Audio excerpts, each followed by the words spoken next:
Hello everyone, I hope you're all keeping well, healthy and happy. The reason I'm making this video is because there's something I want to bring to your attention, and that is to do with the events which happened to Glaswegian YouTuber 6oodfella. For those of you who are familiar with his work, you're already going to be familiar with what happened. For those of you who don't, I'll be including a link in the description below to his video where he does explain exactly what he just went through very recently. To put it simply, he was arrested over this last weekend by Police Scotland for having sent out a tweet, for tweeting something. He was arrested over a simple tweet. Okay? Now you might be wondering, was this tweet something that perhaps incited violence? Was it something terrorism related? Was it something that might have warranted the attention of Police Scotland? No, not at all. In fact, it can't even be proven that the tweet was sent out by him, or whether or not in fact that tweet had anything to do with him. But even if it did, here's the big question. Why are Police Scotland wasting their time arresting people for having tweeted something on Twitter, whilst real world, real life rapists, murderers, and robbers and all sorts of other criminals are running around the streets loose? You might think that they would have better things to do with their time, but apparently it seems not. Now, Police Scotland is not the only police force to have clamped down on what they refer to as online hate speech, but we also see this with recent actions and tweets by Cheshire Police Force and Warwickshire Police Force in England, where they are looking to arrest anyone over tweets that might be deemed offensive. And this is the key point. You see, whether or not something is offensive is very much a subjective standpoint. It's a subjective view to hold. You cannot prove objectively that something is, in point of fact, in any way, shape or form offensive. That's the first and most important thing I'll say about this. So to deem anything as hate speech is very much in the eyes of the beholder, as they say, right? The person who is perceiving this tweet to have been offensive is the one who is injecting their view into the situation.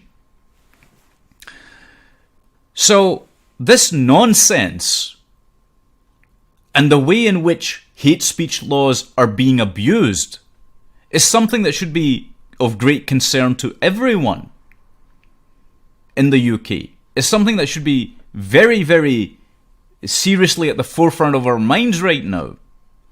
Okay? Let me also just add that the account that this tweet was tweeted from was a parody account. Okay, if you take a look at the series of tweets that were made from that account, they're all satirical in nature. On this same note, let me say that I've looked over some of 6oodfella's work on YouTube, and he seems to be very much a sort of a comedic commentator, a sarcastic commentator on world events, on things that are going on socially. He doesn't strike me as someone who could in any way, shape or form really be considered someone who spouts hate speech at all. And the proof is in the pudding, because YouTube haven't shut him down. He's been operating from, again, what I understand, for about 7 years. There are other people out there that have said similar things, and they've not been arrested over them, and they reside in the UK in various parts, and perhaps even Scotland. But the point being that, nonetheless, he's been singled out now, he's been victimised and targeted as a result of a political hate campaign. That is what is going on. Okay? And we're seeing yet again free speech being curtailed, but this time it's not only on the internet, it's also in the real world as well.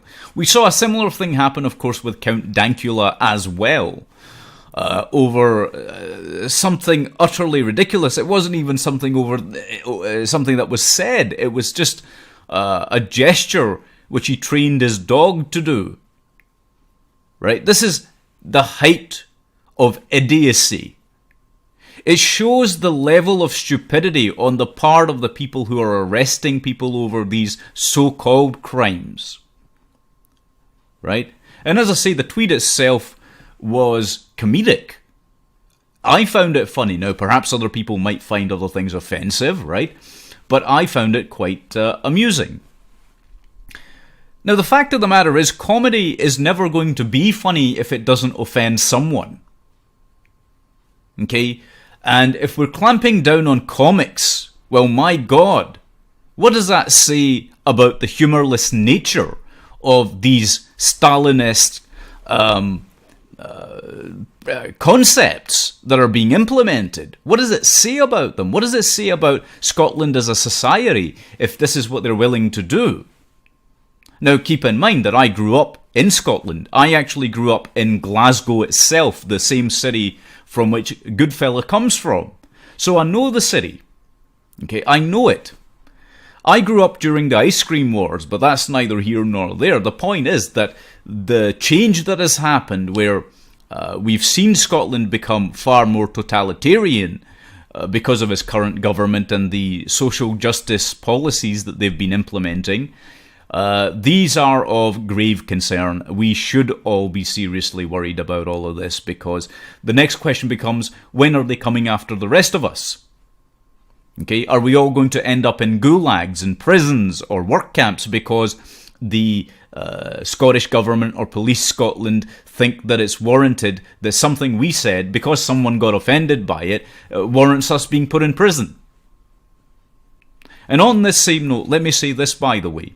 I am fully prepared to go to prison over anything. I have no problem with going to prison for simply speaking the truth, which I have been doing on my channel. Okay?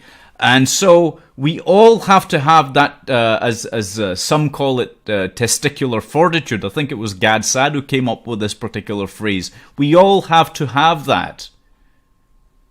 Okay? Satire should not be a crime.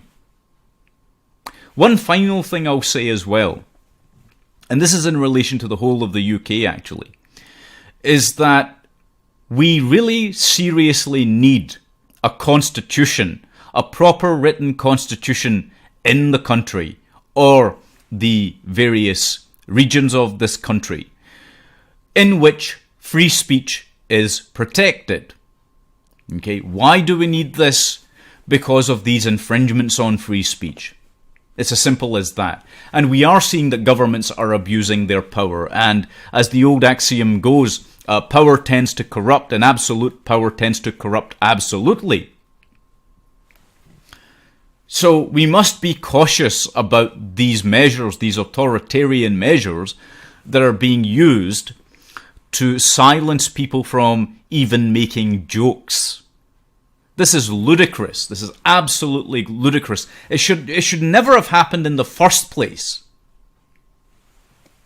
Okay? And if someone can't discern that something is comedy, or that something is black comedy perhaps, then my goodness me, it just shows the level of absolute stupidity, the level of inability on their part to comprehend comedy.